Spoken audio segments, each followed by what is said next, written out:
DarkHydrus is now using the Google Drive API for command and control.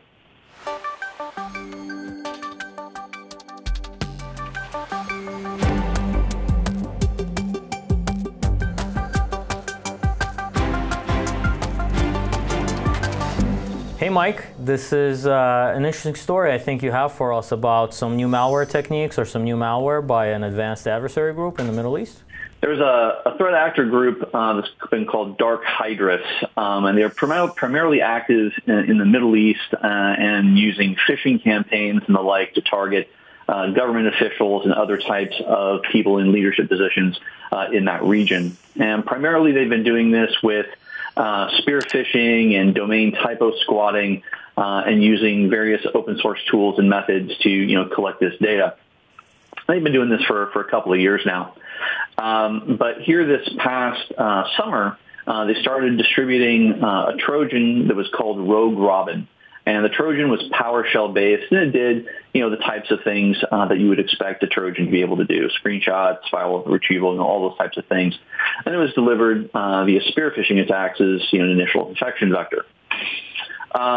They kind of went dark as a threat actor group here in Q4, and they just recently, in the past couple of weeks, they've started to be active again, and there have been attacks attributed with high probability to that threat actor group. I'm curious if they took a break because they wanted to relax or because they had to retool. Rogue Robin has ported itself away from PowerShell and is now the new version that's being distributed these past couple of weeks is C# based.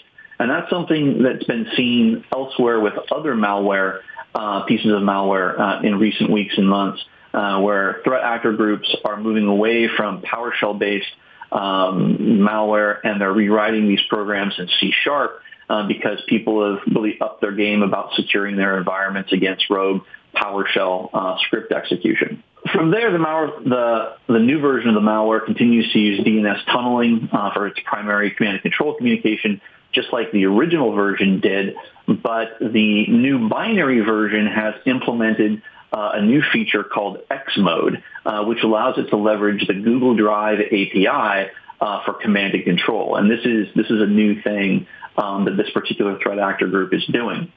So it's kind of an interesting new attack or command and control vector that's leveraging and exploiting legitimate services as command and control channels.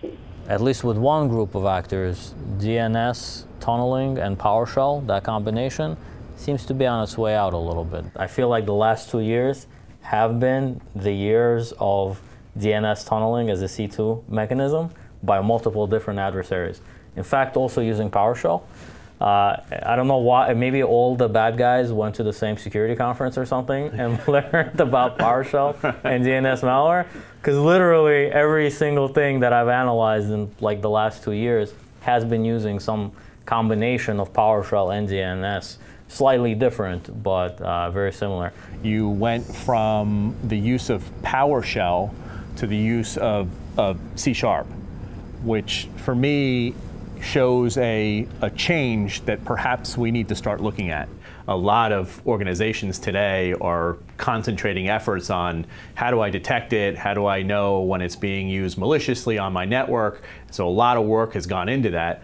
And if we're starting to see a shift into this other space, clearly, folks are going to have to start pivoting. The penetration test team that I'm a part of, as we've been going out and doing penetration tests across our client base, we've seen the defenses really shutting down a lot of our PowerShell-based exploitation frameworks and other tools. And so we've had to shift direction and use some of these tools that are not based on those platforms also. So if we're having to do that, certainly the malicious actors out there are doing so as well. Yeah, that's great. That's a good observation. Yeah. Surprising they go back to C#, but perhaps there's a language that is easier to use and integrate with Windows API. The research is being done all the time on these threat actors and their techniques, and I think the best thing that we can do from a security community is to learn from those, put our defenses in place, and perhaps even learn to the point where you're actually